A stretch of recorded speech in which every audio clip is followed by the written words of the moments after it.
Okay, so dito sa sapa sa Balwan sang basag. Yan, muna ni ang sitwasyon diri sa aton sapa sa basag. Galapad lang, nagalapad. Yan, no. Nagakabkab lang na siya, nagakabkab. Yan, kung mag-ulan, amo na ni ang kaladlukan kay magabuhin ang atong diri kadutaan lang taw dito. Perte na kadalo mo ang Kamay Santo. Yan. So, hari kami diri. Ngayo kami sang graba sa tagiya diri sang aton nya ang tagiya diri kay sapa man ni ya ka gobyerno ni. Aton limiton lang para sa aton nya mga project.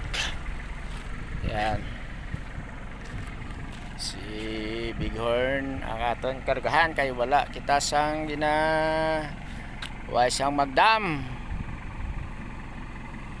So muni kabudlay gid kabudlay mabugat pa man. Oh.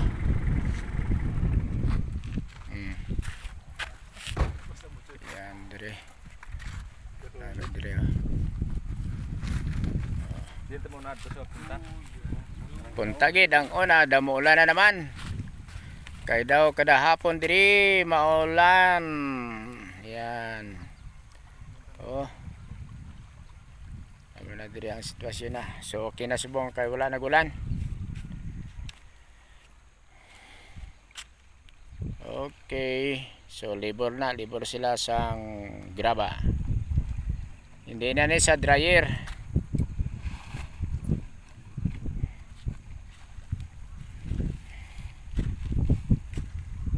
So kabudlayan lang.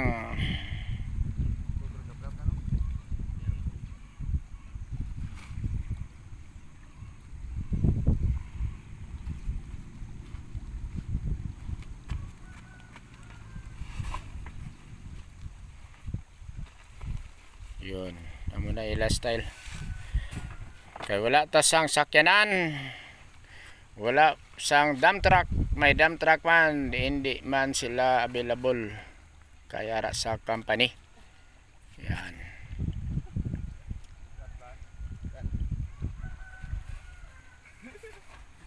Agay ka.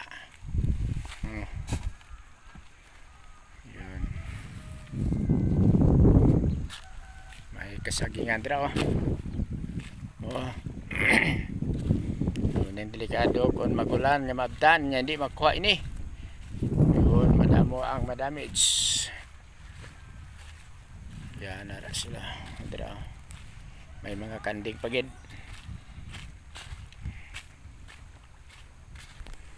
Wala diri ang sapa sang Balwan. Wala diri ang nag-flash flood. Kung magkusog ang ulan, nagabaha diri. Ayan. Pero safety ang anak si babaw. Ang problema lang kay sige na ab naga-erosion. Kung mag-ulan kay ang lupa balas-balas diri.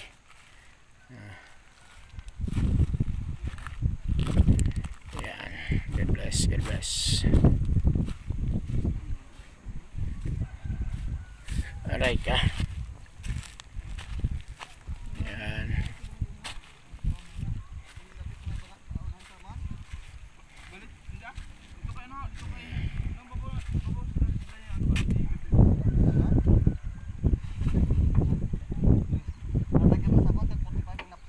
God bless, God bless, God bless. Thank you Lord, thank you Lord, thank you Lord. Yeah.